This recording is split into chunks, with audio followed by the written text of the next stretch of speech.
जगातील आदर्श मातृत्व, राष्ट्रमाता राजमाता मा जिजाऊ साहेब यांच्या जीवन कार्याला साष्टांग दंडवत घालतो, विनम्र अभिवादन करतो। ज्ञानज्योती सावित्रीबाई फुले, क्रांतिज्योती ज्ञानज्योती सावित्रीबाई फुले, जिच्यामुळे तळागाळातली शूद्रादिशूद्र स्त्री शिकू शकली, त्या ज्ञानज्योती सावित्रीबाई फुले यांच्या जीवन कार्याला दंडवत घालतो, विनम्र अभिवादन करतो। एक शेतकऱ्याचा मुलगा निलंग्याच्या मातीमध्ये महाराष्ट्राचा मुख्यमंत्री झाला आणि एक आगळा वेगळा इतिहास महाराष्ट्राच्या राजकीय इतिहासामध्ये लिहिला गेला। ते स्वर्गवासी डॉक्टर शिवाजीराव पाटील निलंगेकर यांच्या जीवन कार्याला अभिवादन करतो। ज्या दादासाहेबांच्या आईसाहेबांनी ज्या दादासाहेबांना घडवलं, त्या मातोश्री वत्सलाबाई पाटील यांनाही या ठिकाणी विनम्रपणे अभिवादन करतो आणि आजच्या विषयाला या ठिकाणी मी सुरुवात करतो आहे। आजच्या कार्यक्रमाच्या अध्यक्षाने महाराष्ट्र विद्यालयाचे मुख्याध्यापक आदरणीय मोहनजी नटवे सर, ज्यांची कल्पकता, ज्यांची प्रयोगशीलता, ज्यांची ज्ञाननिष्ठा आणि विद्यार्थीनिष्ठा मला नेहमी मोहात टाकत आलेली आहे, असे आदरणीय मोहन नटवे सर। आजच्या कार्यक्रमाचे प्रमुख अतिथी माननीय प्रल्हादजी माहिती सर या ठिकाणी होते, थोड्या कामासाठी ते बाहेर गेलेले। आजच्या या कार्यक्रमामध्ये ज्यांनी प्रस्तावित केलं ते महाराष्ट्रातील युवा नेते माननीय शरदजी साळुंखे, आदरणीय पवार सर, आदरणीय देशमुख ताई। ज्यांनी प्रस्तावित केलं ते आदरणीय जगताप सर, ज्यांनी या कार्यक्रमामध्ये सुंदर गीत या ठिकाणी सादर केलेलं आहे ते आदरणीय अमरदीप पाटील सर, आमचे मित्र रोडे सर, सर्व शिक्षक शिक्षिका आणि बालमित्रांनो। खरं तर टाळ्याच्या गजरामध्ये आपण आदरणीय मोहन नटवे सरांचं अभिनंदन केलं पाहिजे की आजपर्यंत कुठेही बोलला न गेलेला एक आगळा वेगळा विषय खास विद्यार्थ्यासाठी या ठिकाणी ठेवण्यात आलेला आहे। आदर्श विद्यार्थी ते लोकनेता डॉक्टर शिवाजीराव पाटील निलंगेकर साहेब यांच्या जीवन कार्याच्या संदर्भामध्ये या ठिकाणी व्याख्यान ठेवल्याबद्दल मी त्यांचं अंतःकरणापासून या ठिकाणी अभिनंदन करतो। जवळपास 1,500पेक्षाही जास्त विद्यार्थी माझ्यासमोर आहेत। अगदी 5वी ते 10वीपर्यंतचे विद्यार्थी या ठिकाणी उपस्थित आहेत। एवढ्या मोठ्या संख्येचं नियोजन आणि ह्या हॉलमध्ये खूप छान झालेलं आहे। अनेकांनी या ठिकाणी आपलं मनोगत व्यक्त केलेलं आहे। मी सरळ विषयाला या ठिकाणी सुरुवात करतो। माझा एक छोटासा प्रश्न आहे की निलंग्यामध्ये दादासाहेब कुणाला म्हणतात? बोटवर करून उत्तर द्यायचं आहे। बोला, उठा उठा। आता दादासाहेब सारखा उल्लेख केला गेला। शाबाश, तुझं नाव काय बेटा? रोहनचं टाळ्याच्या गजरामध्ये स्वागत करा। निलंगा नगरीमध्ये प्रेमानं आणि आदराने ज्या व्यक्तीला दादासाहेब म्हणून गौरवलं जातं ते व्यक्ती म्हणजे महाराष्ट्राचे माजी मुख्यमंत्री माननीय डॉक्टर शिवाजीराव पाटील निलंगेकर साहेब। आपण आपल्या जीवनामध्ये पुस्तकाच्या माध्यमातून आदर्श शोधतो, भिंतीवरच्या फोटोमध्ये आदर्श शोधतो, ऐकलेले आदर्श आपल्या मनामध्ये कुठेतरी खोल जाऊन रुजलेले असतात। परंतु आम्हा तुम्हाला चालता बोलता इतिहास, चालतं बोलता विद्यापीठ आणि चालता बोलता महापुरुष अनुभवण्याचं भाग्य निलंगा नगरीतल्या अनेक सहकार्यानं मिळालेलं आहे। ते सगळे सहकारी भाग्यवान आहेत, ते विद्यार्थी भाग्यवान आहेत, ते प्राचार्य असतील, प्राध्यापक असतील, शिक्षक असतील, शिक्षिका असतील, कर्मचारी असतील आणि सेवक असतील, ती सगळी मंडळी भाग्यवान आहेत। या इतिहासाची सुरुवात कुठून होते? आई वत्सलाबाई यांच्या जीवनाचा संघर्ष खूप मोठा आहे। छोट्या छोट्या गोष्टीतून मी त्यांच्या जीवनाचा संघर्ष तुमच्या सगळ्यांच्या समोर या ठिकाणी मांडणार आहे। दादासाहेबांच्या आईचं नाव काय आहे? वत्सलाबाई। दादासाहेबांच्या वडिलाचं नाव काय आहे? भाऊराव आहे। दादासाहेबांच्या आजोबाचं नाव काय आहे? कोण सांगू शकतं? दादासाहेबांच्या आजोबाचं नाव कोण सांगू शकतं? दादासाहेबांच्या आजोबाचं नाव आहे बळवंतराव पाटील। दादासाहेबांच्या आजीचं नाव जो कोणी सांगेल त्याला माझ्यातर्फे बक्षीस, त्यांच्या आजीचं नाव आहे पार्वतीबाई। दादासाहेबाला भाऊ नव्हता, दादासाहेबाला बहीण नव्हती. दादासाहेब 5 महिन्याचे असताना आईच्या खांद्यावर खेळण्याचं वय असताना, ज्या अबोध वयामध्ये काही कळत नव्हतं, त्यावेळी 5 महिन्याचे असताना दादासाहेबाचे वडील भाऊराव पाटील यांचं दुःखद निधन झालं. आणि इथून खऱ्या अर्थानं दादासाहेबाच्या जीवनातल्या एका संघर्षाला सुरुवात होते. 52 एकर जमीन पाटील परिवारामध्ये होती आणि शेती मातीवर प्रेम करणारा हा खूप मोठा माणूस, चांगला शेतकरी, एक आदर्श शेतकरी भाऊराव पाटील. रात्रंदिवस शेती मातीमध्ये राहणारा, रात्रंदिवस शेतामध्ये रमणारा हा माणूस. जुलैचा महिना आहे, पाऊस पडलेला आहे आणि रात्रंदिवस शेतामधले कामं चालू आहे. पावसात भिजलेला आहे, अंगात ताप आलेले आहे, अंगात हुरुडी भरलेली आहे आणि ताप 103, 4, 5 डिग्रीपर्यंत पोहोचलेला आहे. तरीही शेतामध्ये काम चालू आहे आणि अचानक खूप ताप आल्यामुळे, वेळेवर दवाखाना न मिळाल्यामुळे आणि त्यावेळी कुठलीही साधन सुविधा निलंगा नगरीमध्ये नसल्यामुळे दादासाहेबांच्या वडिलांचं तापीमुळे दुःखद निधन झालं. हा छोटा मोठा इतिहास तुम्हाला माहिती असणं अत्यंत गरजेचं आहे. 5 महिन्याचं बाळ मागे टाकून दादासाहेब जेल सोडून निघून गेले. आणि त्यावेळी दादासाहेबांच्या आईचं वय किती होतं? 20 ते 22 वर्षाचं वय. या 20 ते 22 वर्षाच्या वयामध्ये मातोश्री वत्सलाबाईच्या अंगावरती 4 जबाबदाऱ्या पडल्या. पहिली जबाबदारी चिमुरड्याचं संगोपन करायचं आहे, पालनपोषण करायचं आहे. दुसरी जबाबदारी 92 एकर जमीन सांभाळायची आहे, शेती सांभाळायची आहे. तिसरी जबाबदारी, घरात कोणीच नव्हतं, सासरे वारलेले होते, फक्त सासूबाई पार्वतीबाई होत्या आणि स्वतः आणि बाळ दादासाहेब. आणि चौथी जबाबदारी होती गोतावळा सांभाळणं. खूप मोठा गोतावळा होता. त्याचं बाहेरचं आडनाव गोळे, सासाचं आडनाव पाटील आहे. तिकडला खूप मोठा गोतावळा आहे. आणि मातोश्रीच्या माहेरमध्ये त्यांना 100 एकर जमीन होती.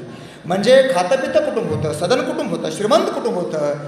याचा अर्थ असा नाही की श्रीमंत कुटुंबामध्ये दुःख नसतं, संकटे नसतात, आघात नसतात. खूप मोठा आघात बोळे परिवाराला पचवावा लागला आणि खूप मोठा आघात पाटील परिवाराला पचवावा लागला. इथून खऱ्या अर्थानं दादासाहेबांच्या आयुष्याची जडणघडण सुरू झाली.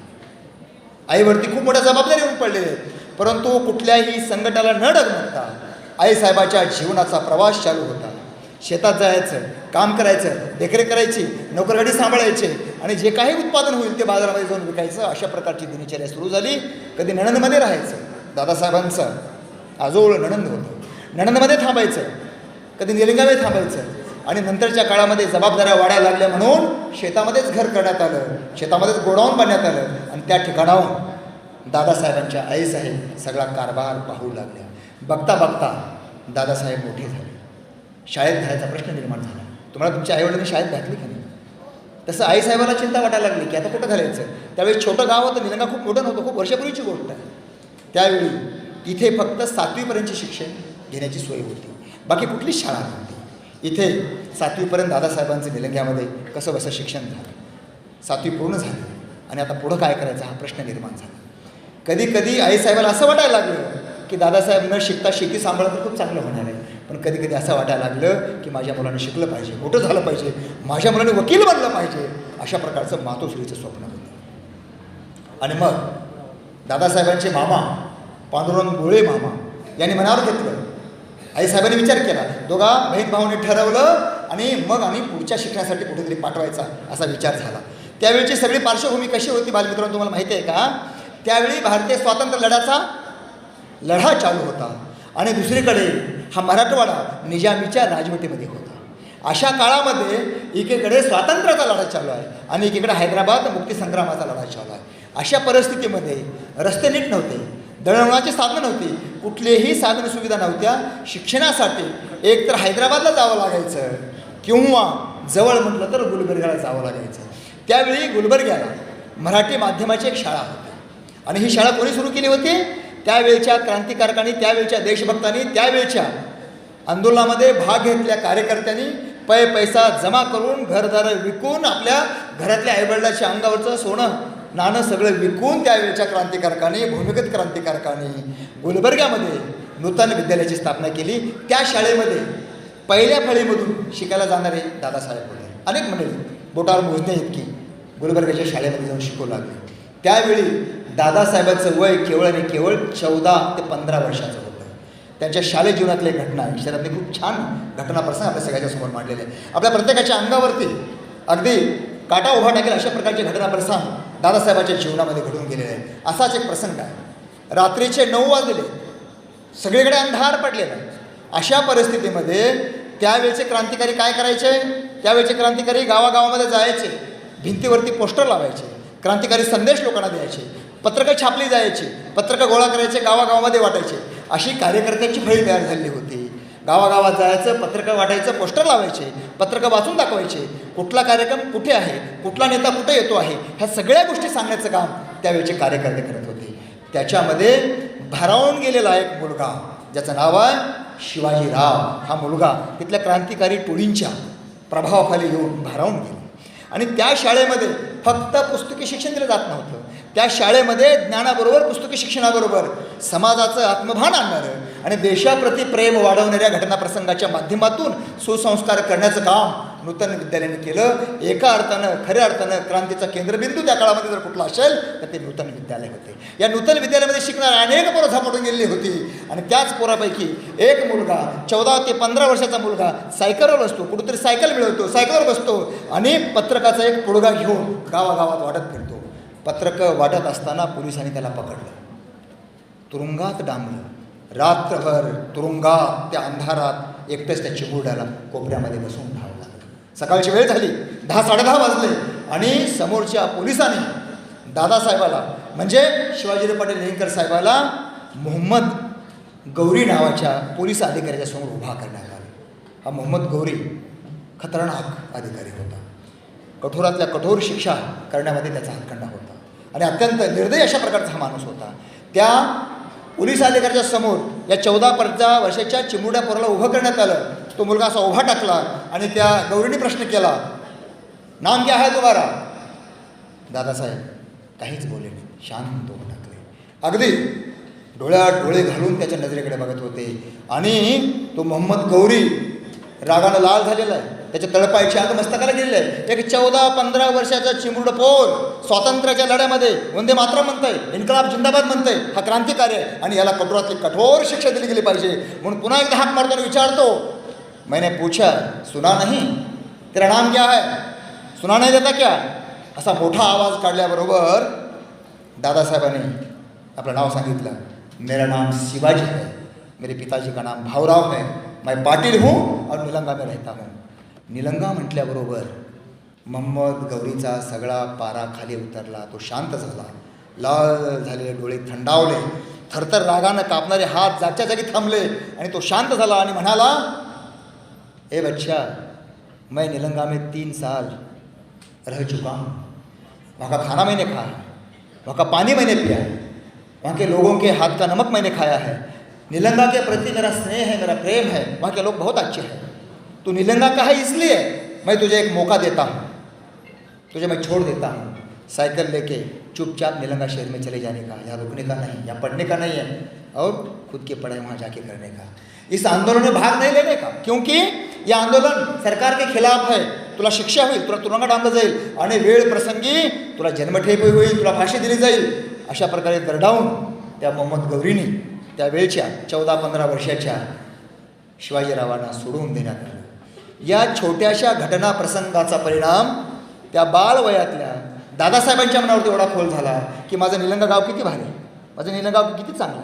हा मोहम्मद गौरीने निलंगा गावाचं नाव ऐकून मला सोडून दिलेलं आहे. तेव्हापासून निलंग्याच्या प्रति दादासाहेबांच्या मनामध्ये स्नेह, प्रेम, मायेची भावना जागृत झाली आणि शेवटपर्यंत दादासाहेबांनी निलंग्याच्या मातीवर प्रेम केलं, इथल्या माणसावर प्रेम केलं आणि जीवापाड निलंगा नगरीला जपलं आणि निलंगा नगरीचं संपूर्ण कायापालन करण्याचं काम खऱ्या अर्थानं दादासाहेबांनी केलेलं आहे. हे त्यांच्या आयुष्यातली एक अत्यंत महत्त्वाची घटना आहे. या घटनेच्या माध्यमातून तुम्हाला प्रत्येकाला काय शिकायचं आहे? दादासाहेबांच्या अंगी लहानपणापासूनच निर्भयता होती. दरडावून बोलत असताना दादासाहेब घाबरले नाही. नजरेला नजर देऊन बघण्याची हिंमत 14व्या-15व्या वर्षी दादासाहेबांमध्ये आली असते. आणि म्हणून आता जो विषय आहे आदर्श विद्यार्थी, ते आदर्श लोकनायक. विद्यार्थी कसा असावा? विद्यार्थी निर्भय असावा, विद्यार्थी आत्मविश्वासू असावा, विद्यार्थ्यांनी स्पष्ट आणि खुलं बोललं पाहिजे. ह्या साऱ्या गोष्टीचा उहापोह या छोट्याशा घटनेच्या माध्यमातून होतो. आणि म्हणून महाराष्ट्र विद्यालयाचे जे विद्यार्थी आहेत, माझ्यासमोर बसलेले 1700-1800 जे विद्यार्थी आहेत, आम्हाला तुम्हाला 3 गोष्टी शिकायच्या आहेत. विद्यार्थ्यांनी कसं असलं पाहिजे? कुठल्याही कामामध्ये काम करत असताना चांगल्या कामामध्ये भिण्याची गरज नाही. आपल्या प्रत्येक बोलण्यामध्ये आत्मविश्वास असला पाहिजे आणि विद्यार्थ्यांनी निर्भय असलं पाहिजे. हा संदेश दादासाहेबांच्या जीवनचरित्रातल्या घटनाप्रसंगातून आपल्यासमोर येतो आहे. दुसरा त्यांच्या आयुष्यातला एक अत्यंत महत्त्वाची घटना आहे. ती घटना अशी आहे, 4 मित्रांना घेऊन दादासाहेब पोस्टर लावण्यामध्ये मग्न झालेले आहेत. रात्रीचे 10, 10:30, 11 वाजले. सगळीकडे चौकामध्ये पोस्टर चिटकावून झालेले आहेत आणि गप्पा मारण्यामध्ये रंगलेले आहेत. त्यांच्या लक्षात आलं नाही की आता पोलीस येतील आणि आपल्याला पकडतील. कारण त्यावेळेचा काळ महाभयानक होता. कुठेही क्रांतिकारी चळवळी दिसल्या, माणसं दिसली, कार्यकर्ते दिसले की त्याला उचलायचं, डांबायचं, तुरुंगात टाकायचं आणि त्यांना वेगवेगळ्या प्रकारच्या शिक्षा द्यायच्या, वेळप्रसंगी गोळीबार करायचा आणि हत्या करायची. असं सगळं सत्र राजाकाळाच्या काळामध्ये, निजामाच्या काळामध्ये, काशिमरेवीच्या त्या काळामध्ये सगळे चालत होतं. हे सगळं चालत असताना त्या कुठल्याही गांभीर्याची त्यांना चिंता वाटली नाही. त्यांनी पोस्टर लावलेलं आहे. 10, 10:30, 11 वाजले आणि 4-5 मुलं कुठेतरी गप्पा मारत अंधारात पोलिसांना दिसले. पोलीस धावत परत यायला लागले. तेव्हा एका मुलाच्या लक्षात आलं की आता आपल्याला पोलीस पकडणार, समोरून पोलीस येतो. क्षणामध्ये ते चौघे दूर पळून गेले आणि दिशेनाशी झाले. परंतु दुर्दैव असं आहे की त्यांच्या टीममध्ये जे 5 मुलं होती त्यातला एक मुलगा पायाने अपंग होता.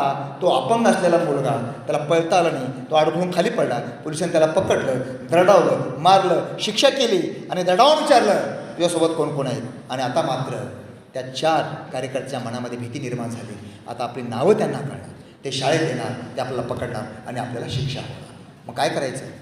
सोबत बॅटरी होती, सोबत पिशव्या होत्या आणि हे मुलं गुलबर्ग्याच्या स्टेशनकडे न जाता चालाकी करून दुसऱ्या स्टेशनकडे जातात आणि तिथून सोलापूर मार्गे बार्शीला जातात. म्हणजे वयाच्या 14व्या-15व्या वर्षी दादासाहेबांच्या आयुष्यातल्या या घटना आणि प्रसंगाच्या माध्यमातून आपल्यासमोर कुठली घटना आणि कुठला प्रसंग खऱ्या अर्थानं डोळ्यासमोरून जातोय?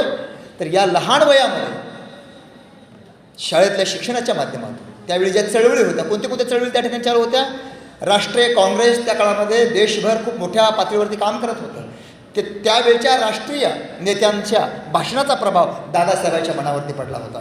पंडित जवाहरलाल नेहरू हैदराबादला यायचे, सरदार वल्लभभाई पटेल हैदराबादला यायचे, डॉक्टर राजेंद्र प्रसाद हैदराबादला यायचे, डॉक्टर बाबासाहेब आंबेडकर हैदराबादला यायचे, परांजपे हैदराबादला यायचे, स्वामी रामानंद तीर्थ हैदराबादला यायचे, पंडित नरेंद्रजी हैदराबादला यायचे. या सगळ्या मंडळींची भाषणं ऐकून मनाची, मस्तकाची आणि मनगटाची जडणघडण झाले. दादासाहेब गप बसणं अशक्य होतं.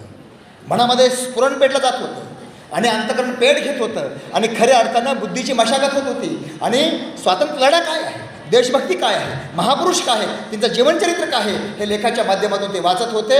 आणि त्यावेळच्या वातावरणाने दादासाहेब भारावून गेले होते. आणि त्याच्यात भरीच भर नूतन विद्यालयातील एक आदर्श शिक्षक ज्यांच्या नावाशिवाय दादासाहेबांच्या जीवनाचा इतिहास पूर्ण होऊ शकत नाही, त्या आदर्श शिक्षकाचं नाव आहे भाऊसाहेब देऊळगावकर. काय नाव आहे? एक आदर्श शिक्षक कसा असावा? त्यावेळचा सर्वात आदर्श शिक्षक ज्याने दादासाहेबांच्या मनावरती अधिराज्य निर्माण केलं. भाऊसाहेब देऊळगावकरांनी देशभक्तीचे धडे दिले, पुस्तकी ज्ञानही दिलं, व्यवहार शिकवले, सामाजिक आत्मभान आणून दिलं आणि त्यावेळच्या राष्ट्रीय स्थित्यंतराची जाणीव करून दिली.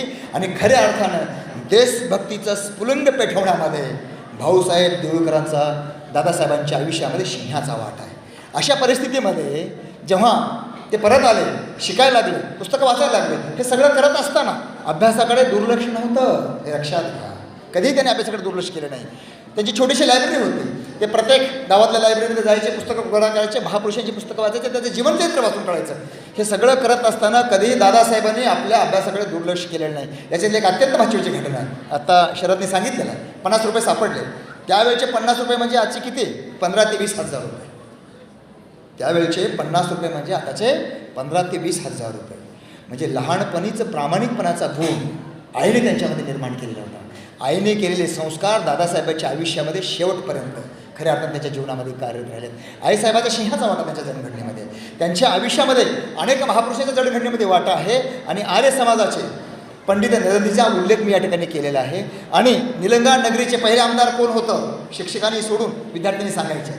त्याला नटवे सरांच्या हस्ते चॉकलेटचं पॉकेट दिलं जाईल. निलंगा नगरीचे पहिले आमदार त्यावेळी कोण होते? कोण सांगतंय? शिवाजीराव पाटील निलंगेकर बोटवरी केला तुम्ही, पण उत्तर बरोबर नाही. कोण सांगतंय?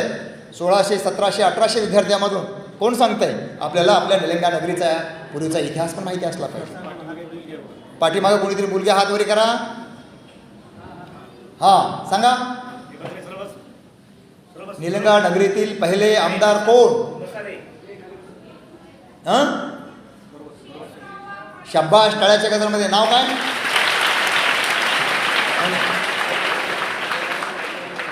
शेषराव वाघमारे. उत्तर बरोबर आहे. आणि नटवे सरांना मी विनंती करतो की आपण त्यांना चॉकलेट पुरवठा केला पाहिजे. जेव्हा पहिलं इलेक्शन झालं त्या इलेक्शनमध्ये टाळ्याच्या गजरामध्ये त्या हुशार विद्यार्थ्यांचं आपल्या ठिकाणी स्वागत करायचं आहे.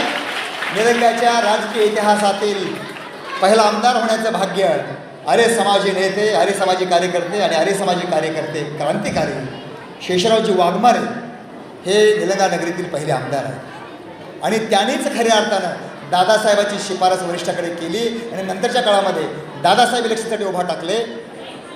तो सगळा राजकीय इतिहास मी नंतर मांडणार आहे. वेळेअभावी ते सारे विषय मी या ठिकाणी बाजूला ठेवतोय.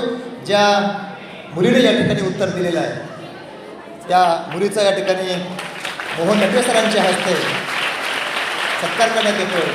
म्हणजे दादासाहेबांच्या संस्थेमध्ये एकापेक्षा एक हुशार मुलं आणि मुली आहेत याचं उत्तम उदाहरण या ठिकाणी आपल्याला पाहायला मिळते. हा सगळा कार्यक्रम आदरणीय मोहन नटवे सरांनी लाईव्ह ठेवलेला आहे. त्याच्याबद्दलही नटवे सरांचं आणि आपल्या सगळ्यांचं, अमरदीप सरांचं आणि सगळ्या टीमचं या ठिकाणी खरंच हार्दिक अभिनंदन करतो की पहिले आमदार याचा उल्लेख अत्यंत आदराने या ठिकाणी केला गेला आहे. आपण आपल्या विषयाला या ठिकाणी पुढे घेऊन जाणार आहोत. मी सांगत होतो की शिक्षण चालू असताना दादासाहेबांनी आपल्या अभ्यासाकडे दुर्लक्ष केलेले नाही आहे. पण जेव्हा जेव्हा दादासाहेबांना आईची आठवण यायची, दादासाहेब शिकायला गुलबर्गा होते, दूर होते. 150 ते 160 किलोमीटरचं अंतर निलंगा ते गुलबर्गा, एवढं सगळं अंतर पार करून जाणं, त्यावेळेच्या साधनसुविधा नव्हत्या. तेव्हा दादासाहेबाला जर आईला भेटायचं असेल तर लातूरला यावं लागायचं आणि लातूरला निलंग्याला यावं लागायचं. अशा प्रकारचा उलटा आणि खडतर प्रवास या ठिकाणी होत होता. ह्या सगळ्या घटना प्रसंगामध्ये एक अत्यंत महत्त्वाचा किस्सा मी तुम्हाला या ठिकाणी सांगणार आहे. बालमित्रांनो, सगळ्याचं लक्ष माझ्याकडे आहे? सगळ्याचं लक्ष माझ्याकडे आहे का? हात डोक्यावर ठेवा, तोंड बंद ठेवा, हात कानावर ठेवा, हात तोंडावर ठेवा, हात खांद्यावर, हात खाली आणि सगळ्यांनी शांत राहून ऐकायचे. एक शेतकऱ्याचा मुलगा महाराष्ट्राचा मुख्यमंत्री कसा झाला तो इतिहास आपल्याला या ठिकाणी ऐकायचा आहे. मी तुम्हाला म्हणालो, महात्मा गांधीचा प्रभाव होता, नेहरूजींचा प्रभाव होता, स्वामी रामानंद तीर्थाचा प्रभाव होता, अनेक महापुरुषांचा प्रभाव त्यांच्या जीवनावर पडलेला होता. आर्य समाजाचा खूप मोठा प्रभाव त्यांच्यावरती होता. त्यांनी संयुक्त महाराष्ट्राच्या लढ्यामध्ये सुद्धा सहभाग नोंदवलेला आहे. आणि सगळ्यात महत्त्वाचं म्हणजे भारतीय स्वातंत्र्याच्या लढ्याबरोबर मराठवाडा मुक्तीसंग्राम असेल, त्याला आपण हैदराबाद मुक्तीसंग्राम म्हणतो, त्यावेळचं त्यांचं कार्य निश्चितच खूप मोठं आहे. त्यांना जेरीही झालेली आहे आणि भूमिकेत राहून त्यांनी अनेक क्रांतिकारकांची कामं केलेली आहेत. आणि म्हणून दादासाहेबाला स्वातंत्र्य सैनिक म्हणतात. दादासाहेबाला स्वातंत्र्य सैनिक का म्हणतात? त्यांनी मराठवाडा मुक्तीसंग्रामामध्ये भाग घेतलेला आहे, त्यांना जेल झालेली आहे आणि अनेक क्रांतिकारी कामं त्या काळामध्ये केलेली असल्यामुळे दादासाहेबाला स्वातंत्र्य सैनिक म्हणतात. आणि संपूर्ण महाराष्ट्राच्या इतिहासामध्ये दादासाहेब हे एकमेव व्यक्तिमत्व असं आहे की स्वातंत्र्य सैनिक असताना सुद्धा एकही रुपयाचं पेन्शन किंवा मानधन न घेता या माणसाने आपलं सगळं मानधन इतर लोकांना द्यावं अशा प्रकारची विनंती शासनाला केलेली होती. अशा प्रकारचा प्रामाणिकपणा, अशा प्रकारची नैतिकता दादासाहेबांच्या आयुष्यामध्ये नैतिक कथा, नैतिक गोष्टी याचा खूप मोठा प्रभाव राहिलेला आहे. आणि दादासाहेब नेहमी आपल्या भाषणामध्ये म्हणायचे की शालेय शिक्षणामध्ये, महाविद्यालयीन शिक्षणामध्ये नैतिकतेचे धडे देणारे अभ्यासक्रम आपण ठेवले गेले पाहिजे. नित्यशास्त्राला आपण कुठेतरी खूप मोठं स्थान दिलं गेलं पाहिजे. अशा प्रकारचा आग्रह दादासाहेबांनी आपल्या आयुष्यामध्ये सतत धरलेला आहे. मित्रांनो, दादासाहेबांचं आयुष्य हे अत्यंत संघर्षाचं आयुष्य राहिलेलं आहे, खूप त्यागाचं आयुष्य राहिलेलं आहे, खूप समर्पणाचं आयुष्य राहिलेलं आहे. आणि याच्यातून शिक्षण घेतल्यानंतर जेव्हा त्यांचं 10वीपर्यंत शिक्षण पूर्ण झालं, ते परत घरी आले आणि घरी आल्यानंतर परत एकदा नवा प्रश्न निर्माण झाला की आता पुढच्या शिक्षणासाठी काय करायचं. आईसाहेबाला वाटायला लागलं की आता आपण मुलाला शेतीकडे पाठवावं असं त्यांना वाटायला लागलं. परत एकदा त्यांच्या मामांनी, म्हणजे दादासाहेबांच्या मामांनी आणि बहिणीने म्हणजे दादासाहेबांच्या आईसाहेबांनी एकत्रित विचार करून पुढच्या शिक्षणासाठी पाठवलं. त्यावेळी पुढचं शिक्षण घेण्यासाठी दादासाहेब हैदराबादला पोहोचले आणि हैदराबादला अत्यंत विख्यात अशा प्रकारचं एक विद्यापीठ आहे उस्मानिया विद्यापीठ. या उस्मानिया विद्यापीठामध्ये त्यांनी BA ला प्रवेश मिळवला. BA first year, second year, third year झालं आणि ते शिक्षण पूर्ण झाल्यानंतर ते परत एकदा पुढच्या शिक्षणासाठी नागपूरला गेले. त्या ठिकाणी त्यांनी काय केलं, राज्यशास्त्रामध्ये MA केलं, PhD केली आणि LLB झाली. आईसाहेबाचं स्वप्न त्याने जिवंतपणे पूर्ण केलं आणि दादासाहेब वकील झाले, निलंग्यामध्ये आले आणि निलंग्यामध्ये वकिलीचा व्यवसाय करू लागले. परंतु आतला कार्यकर्ता गप बसू देत नव्हता, आतली क्रांती गप बसू देत नव्हती. त्यावेळी आपल्या निलंगा तालुक्यामध्ये आणि उस्मानाबाद जिल्ह्यामध्ये आणि एकूणच मराठवाड्यामध्ये शेकाप पक्षाचं प्रचंड मोठं वर्चस्व होतं. श्रीपतराव साळुंके साहेब असतील, उद्धवराव पाटील साहेब असतील, यांनी सगळा मराठवाडा ढवळून काढलेला होता. आणि श्रीपतराव साळुंके शेषराव वाघमारे यांच्या नंतर आमदार झालेले होते. त्यांच्या विरोधामध्ये दादासाहेब वोट टाकले होते आणि पराभूत झालेले होते. दादासाहेबांच्या आयुष्यातल्या पहिली निवडणूक आणि तेही पराभव पत्करावा लागला. त्यावेळची सगळी परिस्थिती खूप आगळीवेगळी होती. त्यावरही बोलणार नाही, तेवढा गंभीर मोठा विषय तुमच्या पुढं मांडणं तुम्हाला पेलवणारं शक्य नाही, म्हणून तो विषय मावाजला करतो. दुसरा विषय या ठिकाणी घेतो की त्याच्यानंतर सतत 10 वेळा आमदार राहणाऱ्या महाराष्ट्रातल्या 2-3 माणसामध्ये दादासाहेबांच्या नावाचा अत्यंत आदराने आपल्याला उल्लेख करावा लागतो. सातत्यानं 10 वेळा आमदार राहण्याचं काम भारताच्या आणि महाराष्ट्राच्या राजकीय इतिहासामध्ये दादासाहेबांनी केलेलं आहे. दादासाहेबांच्या अंगी एक अत्यंत महत्त्वाचा गुण होता की विरोधाला विरोध करणारे, शत्रुत्व बरकून त्रास देणारी जी मंडळी त्या काळामध्ये होती त्या राजकीय माणसासोबतसुद्धा दादासाहेबांचे अत्यंत मैत्रीचे संबंध होते, अत्यंत सहानुभूतीचे, प्रेमाचे संबंध होते. 2 छोटी उदाहरणं देतो. उद्धवराव पाटलांचं दादासाहेबांचं कधीही पटत नाही, कारण दोघं आमके सामने एकमेकाचे विरोधक होते, प्रचंड मोठे दोन्हीही नेते होते. त्यावेळी उद्धवराव पाटलाचा प्रचंड मोठा दबदबा मराठवाड्यामध्ये होता. परंतु उद्धवराव पाटील आजारी पडल्यानंतर त्यांची विचारपूस करण्यासाठी आणि दवाखान्याची मदत करण्यासाठी दादासाहेब स्वतः उद्धवराव पाटलांच्या घरी गेले आणि त्यांना विनंती केली की मी तुमच्या दवाखान्याचा खर्च करतो आणि पुढच्या दवाखान्याची व्यवस्था करतो. म्हणजे आपल्या विरोधी पक्षातील विरोधकाला सुद्धा अत्यंत आदराने वागवणारा असा नेता महाराष्ट्राच्या इतिहासात झाला नाही. दुसरं उदाहरण आहे या ठिकाणी ज्यांची शिक्षण संस्था आहे शिवाजी विद्यालय. श्रीपतराव सोळुंके साहेब आजारी पडले आणि शेवटच्या क्षणी दादासाहेबांनी त्याची भेट घेतली आणि अत्यंत आदराने सहानुभूतीने चौकशी केली आणि आधार देण्याचं अभिवचन दिलं. तेव्हा श्रीपतराव सोळुंकेने सांगितलं की आमच्या कुटुंबाकडे लक्ष ठेवा, माझ्या संस्थेकडे लक्ष ठेवा, आमच्या माणसाकडे लक्ष ठेवा, त्यांची काळजी घ्या. आणि त्या शब्दाला शेवटपर्यंत दादासाहेब आपल्या आयुष्यामध्ये जागत राहिले. छोट्या छोट्या गोष्टी सांगत आलो. आता पुढच्या 2-3 गोष्टी सांगतो आणि मी माझा विषय संपवतो. मी म्हणालो की आजचा जो विषय आहे आदर्श विद्यार्थी दादासाहेब. आदर्श विद्यार्थी कुणाला म्हणायचं? लग्न झाल्यानंतर सुद्धा दादासाहेबांचं शिक्षण थांबलं नाही. लग्न झाल्यानंतर सुद्धा कुटुंबातली जबाबदारी, वैवाहिक जबाबदारी आणि सामाजिक चळवळीतली, राजकीय चळवळीतल्या सगळ्या जबाबदाऱ्या पार पाडत असताना सुद्धा दादासाहेबांनी विद्यापीठामध्ये जाऊन शिक्षण घेतलेलं आहे. याचा अर्थ काय? आम्ही तुम्ही सुद्धा शिक्षण घेत असताना पराकोटीचा प्रयत्न करून आपण भरपूर शिक्षण घेतलं पाहिजे. शिक्षणामुळे माणसातला माणूस जागा होतो. शिक्षणामुळे चांगलं काय वाईट काय आपल्याला कळतं आणि शिक्षणामुळे आपण आपल्या जीवनामध्ये कुठल्याही क्षेत्रामध्ये ज्ञानाच्या बळावरती, प्रतिभेच्या बळावरती आणि आपल्या गुणवत्तेच्या बळावरती जीवनामध्ये यशस्वी होऊ शकतो. हे दादासाहेबांचं जीवनचरित्र आपल्या या ठिकाणी सांगतं आहे. इथं बसलेल्या मुलांना एक छोटा प्रश्न आहे की दादासाहेबांच्या जीवनावरती किती पुस्तकं प्रकाशित आहेत? कोणी सांगू शकते का? 1-2 पुस्तकाची नावं? दादासाहेबांच्या जीवनावर किती पुस्तकं लिहिली गेलेली आहेत? कोणी सांगू शकते का? अरे आपले दादासाहेब, तुम्हाला माहिती आहे का ही जी शिक्षण संस्था आहे ना, महाराष्ट्र शिक्षण समिती नावानं महाराष्ट्रामध्ये प्रसिद्ध आहे. या महाराष्ट्र शिक्षण समितीच्या माध्यमातून किती शाखा चालतात? नटवे सर, किती शाखा चालतात? 26 शाखा चालतात आणि जवळपास 600पेक्षा जास्त कर्मचारी या संस्थेच्या माध्यमातून काम करतात. म्हणजे शेकडोच्या, हजारोच्या संख्येने या संस्थेमध्ये कर्मचारी काम करतात, त्याच्या घरच्या चुली पेटतात. दादासाहेबांनी खूप मोठी शिक्षण संस्था काढून गोरगरीब तळागाळातल्या शेवटच्या मुलांना शिक्षणाची अभूतपूर्व अशा प्रकारची संधी या ठिकाणी आम्हाला तुम्हाला प्राप्त करून दिलेली आहे. महात्मा फुलेंचं नाव तुम्ही ऐकलं? वाचलं? गुरुजीकडून ऐकलं? त्यांचे पाठ वाचले? महाराष्ट्रामध्ये शिक्षणाच्या संदर्भामध्ये सगळ्यात महत्त्वाचं आधुनिक भारताच्या इतिहासामध्ये जर कोणाचं नाव घ्यावं लागेल तर ते महात्मा फुलेंचं नाव घ्यावं लागेल. मुलींची पहिली शाळा काढली, गोरगरीब मुलांना शिक्षणासाठी साधनसुविधा निर्माण करून दिली आणि इथून खऱ्या अर्थानं आधुनिक भारताच्या इतिहासामध्ये शिक्षणाच्या एका नव्या प्रवाहाला सुरुवात झाली. महात्मा फुलेच्या नंतर शिक्षणामध्ये प्रचंड मोठी क्रांती करणारा दुसरा महामानव जर कोण असेल तो आहे छत्रपती शाहू महाराज. त्यांनी कोल्हापूर संस्थानामध्ये गोरगरीब 18 पगड जातीच्या माणसासाठी शिक्षण संस्था काढल्या आणि त्या माध्यमातून शेकडो मुलं शिकायला लागली. त्याच्यानंतर तिसरं महाराष्ट्रामधलं मोठं नाव आहे शरदराव कर्मवीर भाऊराव पाटील अण्णाचं नाव आपल्याला घ्यावं लागतं, ज्यांनी शेकडो संस्था काढल्या. 450 शिक्षण संस्थेपेक्षा जास्त शिक्षण संस्था कर्मवीर भाऊराव पाटलांच्या महाराष्ट्रामध्ये आहेत. या संस्थेच्या माध्यमातून तळागाळातला शेवटचा तांड्या वस्तीवरचा मुलगा या शिक्षण संस्थेत शिकून बाहेर पडू लागला. त्याच्यानंतर पंजाबमध्ये देशमुखांनी ह्या सगळ्या महापुरुषाचं काम पुढे घेऊन गेलं आणि त्याच्यानंतर महाराष्ट्राच्या आधुनिक इतिहासामध्ये महात्मा फुलेंचं नाव आपण घेतलं, शाहू महाराजांचं नाव आपण घेतलं, कर्मवीर भाऊराव पाटलांचं नाव आपण घेतलं. पंजाबराव देशमुखाच्या नंतर एवढी मोठी शिक्षण संस्था निलंग्यासारख्या नगरीमध्ये काढून त्यांनी महाराष्ट्रातल्या शिक्षण क्षेत्रामध्ये संपूर्ण वातावरण घडवून काढण्याचं काम निलंगा नगरीमध्ये केलं. ते महाराष्ट्रातलं खूप मोठं नाव म्हणजे दादासाहेबांचं आहे. आणि म्हणून मी म्हणतो डॉक्टर शिवाजीराव पाटील निलंगेकरांचा विजय असो, तुम्ही म्हणायचं विजय असो.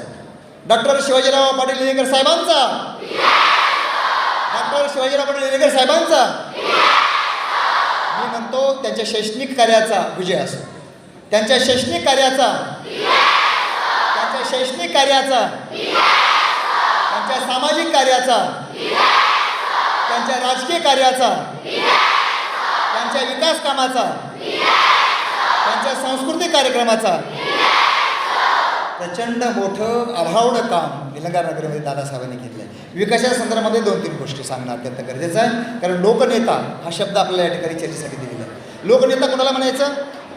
जे मंत्रालयामध्ये संसदेमध्ये भांडणं करतात, कपडे फाडतात, खुर्च्या फेकून मारतात, त्यांना लोकनेता म्हणायचं का?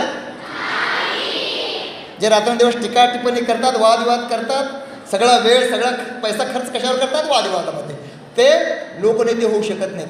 लोकनेता होण्यासाठी काही अटी आहे, काही निकष आहे, काही मूल्य आहे, काही तत्व आहे. तेवढं मी सांगतो आणि तुम्ही माझ्यासोबत त्याचा उच्चार करायचा. लोकनेता होण्यासाठी लोकनेत्याच्या अंगी सगळ्यात पहिला आणि महत्त्वाचा गुण जर कुठला असेल तर त्याच्या अंगी नेतृत्व गुण असला पाहिजे. दादासाहेबांच्या अंगी नेतृत्व गुण कुठून सुरू झालं? वयाच्या 14व्या-15व्या वर्षापासून नेतृत्व गुणाचा विकास झाला आणि त्याचं काम बघून, त्याची गुणवत्ता बघून शिक्षक त्यांच्यावर प्रेम करू लागले आणि शिक्षकांच्या लक्षात आलं. वळसंकर गुरुजींनी जो कार्यक्रम ठेवला होता 50 रुपयाच्या संदर्भामधला, त्या गुरुजीने ओळखलं, देऊळगावकर गुरुजीने ओळखलं आणि त्याला सेवा दलाचं प्रमुख केलं आणि शेकडो हजारो मुलाचं नेतृत्व दादासाहेबांनी 14व्या-15व्या वर्षी केलं होतं. म्हणजे दादासाहेबांच्या अंगी बालपणापासूनच नेतृत्वाचा गुण होता. दादासाहेबांच्या अंगी कोणता गुण होता? कोणता गुण होता? नेतृत्व गुण. लोकनेता होण्यासाठी लोकनेत्याच्या अंगी कोणता गुण असला पाहिजे? नेतृत्व गुण असला पाहिजे, पहिला गुण. दुसरा गुण कोणता असला पाहिजे? त्याच्या अंगी सगळ्याला आत सामावून घेणारा दातृत्व गुण असला पाहिजे. दादासाहेबांनी आपल्या आयुष्यामध्ये कधीही गट, तट, पक्ष ह्या सगळ्या गोष्टीपेक्षा, जातीभेदापेक्षा या सगळ्या गोष्टीला बाजूला सारून सगळ्या जाती धर्माच्या लोकांना, सर्वधर्मीय लोकांना, सगळ्या गटातटाला आपल्या आत सामावून घेऊन महाराष्ट्राचा विकास केला. जलसिंचन असेल, रस्त्याचा विकास असेल, मोठ्या मोठ्या शासकीय इमारती असतील, मोठे मोठे प्रशासकीय इमारती असतील, शेकडो हजारोंच्या संख्येने दादासाहेबांच्या काळामध्ये रस्ते बांधले गेले, मोठ्या मोठ्या इमारती उभ्या केल्या गेल्या आणि सिंचन क्षेत्रामध्ये मराठवाड्यातली हरित क्रांती करण्याचं काम महाराष्ट्राच्या इतिहासामध्ये जर कोणी केलेलं असेल तर ते दादासाहेबांनी केलेलं आहे. आणि म्हणून त्यांच्या अंगी दातृत्व गुण होता. अनेक इमारती उभा केल्या, अनेक धर्ममंदिराला त्यांनी देणगी दिली, मस्जिदला देणगी दिल्या, निलंग्यातल्या अनेक दर्ग्याला त्यांनी खूप मोठी देणगी दिलेली होती. अशा प्रकारचा सर्व समावेशक नेता दादासाहेब होते आणि म्हणून त्यांच्या अंगी कोणता गुण होता? दुसरा, पहिला गुण कोणता? नेतृत्व गुण. दुसरा गुण कोणता? दातृत्व गुण. त्यांच्या अंगी देण्याची वृत्ती होती आणि ते आयुष्यभर देत राहिले. म्हणजे 14व्या-15व्या वर्षापासून त्यांच्या शैक्षणिक जीवन घडण्याला सुरुवात झाली तेव्हापासून ते आयुष्यभर देत राहिले. त्यांच्या अंगी आणखी एक अत्यंत महत्त्वाचा तिसरा गुण होता. कोणता गुण होता? त्यांच्या अंगी खूप चांगलं वक्तृत्व होतं. जे काही बोलायचं, छान बोलायचं, व्यवस्थित बोलायचं, विषयाला धरून बोलायचं. तुम्ही कधी असं ऐकलं आहे का की दादासाहेब बोलले आणि वाद निर्माण झाला? आजचं महाराष्ट्राचं राजकारण जेव्हा आपण बघतो ना, एकमेकाचे कपडे फाडणे, एकमेकाची बनेलं फाडणे, एकमेकाला उघडं नागडं करणे, अशा प्रकारचं विभत्स राजकारण आपल्या आयुष्यामध्ये दादासाहेबांनी कधीही केलं नाही. तत्वाचं राजकारण केलं, नैतिक राजकारण केलं, आदर्श राजकारण केलं आणि म्हणून राजकारणाच्या इतिहासामध्ये दादासाहेबासारखा चारित्र्यवान माणूस आपल्याला पाहायला मिळत नाही. दादासाहेबासारखा आरोग्यसंपन्न व्यक्ती आपल्याला पाहायला मिळत नाही आणि दादासाहेबासारखी निर्व्यसनाधीनता आपल्या कुठल्याही नेत्याजांगी आजच्या काळामध्ये आपल्याला पाहायला मिळत नाही. म्हणून कालच्या काळामध्येही आजच्या काळामध्ये आणि उद्याच्याही काळामध्ये दादासाहेबाचं जीवनचरित्र हे आमच्या तुमच्यासाठी सर्वांसाठी आदर्श आहे. आणि म्हणून त्याच्या अंगी जे नेतृत्व गुण होतं, दातृत्व गुण होता, वक्तृत्वही तितकं छान होतं. कधीही त्यांची जीभ घसरली नाही, कधीही कोणावर टीका टिप्पणी त्यांनी केली नाही. जे काही केलं ते विकासाचं राजकारण केलं, जे काही केलं ते आदर्श राजकारण, आदर्श समाजकारण दादासाहेबांनी केलं होतं. आणि त्यांच्या अंगी आणखी एक चौथा गुण होता. कोणता गुण होता? भातृत्वाची भावना. सगळ्याला ते आपल्या भावासारखं समजायचे. छोट्यातल्या छोटा कार्यकर्ता असो, मोठा कार्यकर्ता असो, छोट्यातल्या छोट्या कार्यकर्त्यापासून मोठ्यातल्या मोठ्या नेत्यापर्यंत दादासाहेबांच्या ओळखी होत्या. प्रचंड माणसं आयुष्यामध्ये दादासाहेबांनी कमावली होती. शेकडो हजारो लाखोंच्या संख्येने दादासाहेबांच्या आयुष्यामध्ये अत्यंत निष्ठावान प्रामाणिक कार्यकर्ते दादासाहेबांनी आपल्या आयुष्यामध्ये गोळा केली होती. आणि म्हणून गेले कित्येक वर्ष, 40-50 वर्षाच्या राजकारणामध्ये दादासाहेब ध्रुव ताऱ्यासारखे आढळ राहिले. त्याच्या पाठीमागे त्यांचा भातृत्वाचा गुण होता. त्यांचा भातृत्वाचा गुण विरोधकांनी अनुभवलेला आहे, हितचिंतकांनी अनुभवलं आहे, सगळ्यांनी अनुभवलं आहे. त्यांच्या अंगी आणखीन एक गुण होता जो अत्यंत महत्त्वाचा होता. त्यांच्या अंगी चारित्र्य संपन्न होते, नैतिकता होती. या सगळ्या गुणाच्या दृष्टिकोनातून जेव्हा आपण विचार करतो, अशा प्रकारची गुणवत्ता असणाऱ्या व्यक्तीलाच आपण काय म्हणतो? लोकनायक म्हणतो. या दृष्टिकोनातून दादासाहेब महाराष्ट्राच्या राजकारणातले खऱ्या अर्थाने लोकनेते होते. लोकनेते हा शब्द कुठल्याही ऐऱ्यागऱ्या नेत्याला लावला जात नाही. ज्यांनी आपल्या आयुष्यामध्ये खूप मोठं कार्य केलेलं आहे. आपण निघून गेल्यानंतरसुद्धा अनेक वर्ष, शेकडो वर्ष, हजारो वर्ष त्यांच्या गुणाचा गौरव आणि त्यांच्या कार्याची आठवण केली जाऊ शकते. एवढं मोठं हिमालय, एवढं मोठं काम दादासाहेबांनी आपल्या आयुष्यामध्ये केलेलं आहे. आणि म्हणून चिमुरड्यानो, तुम्हाला कशा प्रकारचा नेता हवा आहे? मला उत्तर द्या. भांडणं करणारं, भांडणं लावणारं, देश पेटवणारं, देवाच्या धर्माच्या नावावरती दंगली घडून आणणारा नेता तुम्हाला हवा आहे का? नेता कसा असला पाहिजे? दादासाहेबासारखा असला पाहिजे. नेता कसा असला पाहिजे? दादासाहेबासारखा असला पाहिजे. आणि म्हणून दादासाहेबाचं आदर्श विद्यार्थ्यापासून सुरू झालेलं जीवन, ते आदर्श लोकनेता इथपर्यंतचं जीवन खूप परिणामकारी, प्रभावी आहे. फक्त 5 मिनिटामध्ये मी शेवट करतो आणि संपूर्ण विषयाचा सार या एका घटनेमध्ये, प्रसंगामध्ये या ठिकाणी व्यक्त करतो. विषय असा आहे, आज आपण देशामध्ये टी व्ही बघतो, मोबाईल बघतो, वेगवेगळे चॅनल बघतो, वेगवेगळ्या सोशल मीडियामध्ये शिक्षक असतील आम्ही तुम्ही सगळं काय बघतो? आजच्या देशातलं राजकारण बघितल्यानंतर आपल्याला किळस येते. आणि त्याच्याकडे बघितल्यानंतर हातामध्ये जोडा घेऊन यांची डोसकी फोडावी की काय, अशा प्रकारचं चित्र आज राजकीय क्षेत्रामध्ये आपल्याला पाहायला मिळतं. पण दादासाहेबाच्या प्रतिमेकडे बघितल्यानंतर आपलं मस्तक आपोआप झुकतं, आपण नतमस्तक होतो, शरणागती पत्करतो आणि दंडवत घालतो. कशामुळे? का? कारण दादासाहेबांनी या सगळ्या गोष्टीबरोबर दादासाहेबाच्या जीवनामध्ये सगळ्यात मोठा सार एका शब्दामध्ये सांगतो, एका छोट्याशा उदाहरणाने. एकदा एक विदेशातला माणूस भारतामध्ये आला. कशासाठी आला माहिती आहे तुम्हाला? तो भारत देशाचा अभ्यास करण्यासाठी आला. भारत देशाचा अभ्यास करण्यासाठी देशामध्ये आला. सकाळी सकाळी एक हिंदू माणसाची त्याची भेट झाली. हिंदू माणूस म्हणाला राम राम, त्यांनी त्याला राम राम म्हटला. दोघांचा परिचय झाला. दुपारच्या वेळेस एक मुस्लिम माणूस भेटला अभ्यास करणाऱ्या एका संशोधकाला. तो म्हणाला सलाम अलैकुम. अलैकुम सलाम झालं. दोघांचा एकमेकाला नमस्कार झाला. संध्याकाळी एक बौद्ध माणूस भेटला. धम्मम शरणम गच्छामी झालं. त्याच्यासोबत चर्चा झाली. एका दिवसामध्ये सकाळी हिंदू भेटला, दुपारी मुस्लिम व्यक्ती भेटला, संध्याकाळी बौद्ध भेटला. तिसऱ्या चौथ्या दिवशी सकाळी सकाळी एक शीख माणूस भेटला. त्याची आणि त्या विदेशी माणसाची भेट झाली. त्याने विचारलं तुम्ही कोण? तो म्हणाला मी एक शीख आहे. वाहेगुरुजी की खालसा, वाहेगुरुजी की फतेह, सत श्री अकाल झालं.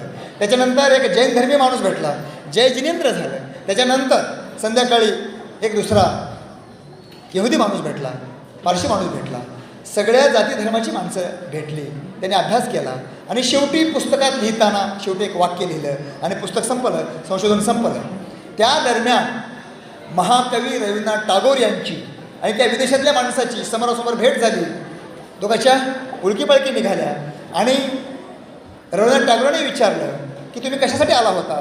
त्या माणसाने उत्तर दिलं की मी भारत देशाचा अभ्यास करण्यासाठी आलो होतो. तेव्हा महाकवी रवींद्रनाथांनी विचारलं की आमचा देश तुम्हाला कसा वाटला? तेव्हा त्यावर अत्यंत दुःखाने, खेदाने त्या विदेशी माणसांचे उत्तर दिलेलं होतं ते आम्हा तुम्हाला चिंतन करायला लावणार आहे, अस्वस्थ करायला लावणार आहे आणि विचार करायला लावणार आहे. तो माणूस म्हणाला की तुमच्या देशामध्ये कोणीतरी एक मुसलमान आहे, कोणीतरी एक हिंदू आहे. तुमच्या देशामध्ये कोणीतरी एक बौद्ध आहे, कोणीतरी एक शीख आहे, कोणीतरी एक जैन आहे, कोणीतरी एक यहुदी आहे, कोणीतरी पारशी आहे. परंतु तुमच्या देशामध्ये मला एकही भारतीय माणूस दिसला नाही. याची मला खंत वाटते. अशा प्रकारचा प्रश्न जेव्हा महाकवी रवींद्रनाथ टागोरांच्या समोर उपस्थित केला गेला तेव्हा रवींद्रनाथ टागोरांचे डोळे भरून आले आणि ही वस्तुस्थिती याच्यासमोर आली. बालमित्रांनो, शिक्षकांनो, बंधूंनो आणि भगिनींनो, दादासाहेबांच्या आयुष्यामध्ये दादासाहेबांच्या जीवनाचं जीवनचरित्र चालताना, त्यांच्या आयुष्याचं पुस्तक चालत असताना पाणोपाणी त्यांच्या अंतःकरणामध्ये भारतीयत्व रुजलेलं होतं. ते भारतीय होते. डॉक्टर बाबासाहेब आंबेडकर नेहमी म्हणायचे की मी प्रथमतः भारतीय आहे आणि अंतिमतः सुद्धा मी भारतीय आहे. ह्या भारतीत्वाची गरज आज तुम्हाला आहे. आणि म्हणून दादासाहेबांच्या 3ऱ्या पुण्यस्मरणाच्या निमित्तानं आपण आज जो कार्यक्रम या ठिकाणी ठेवला, आदर्श विद्यार्थी ते आदर्श लोकनायक, दादासाहेबांचं जीवनचरित्र आदर्श जीवनमूल्यानं भरलेलं आहे. दादासाहेबांच्या जीवनचरित्रामध्ये नैतिक मूल्यांची पेरणी झालेली आहे. दादासाहेबांच्या जीवनामध्ये कथनी आणि करणीमध्ये फरक आपल्याला जाणवत नाही. कृती आणि युक्तीमध्ये दादासाहेब जसे आत होते तसेच बाहेर होतं. आणि म्हणून महाराष्ट्राच्या राजकीय इतिहासामध्ये दादासाहेब म्हणजे एक ध्रुवतारा, एक दीपस्तंभ, एक धगधगता सूर्य आहे. अशा प्रकारचा एक सूर्य 5 ऑगस्ट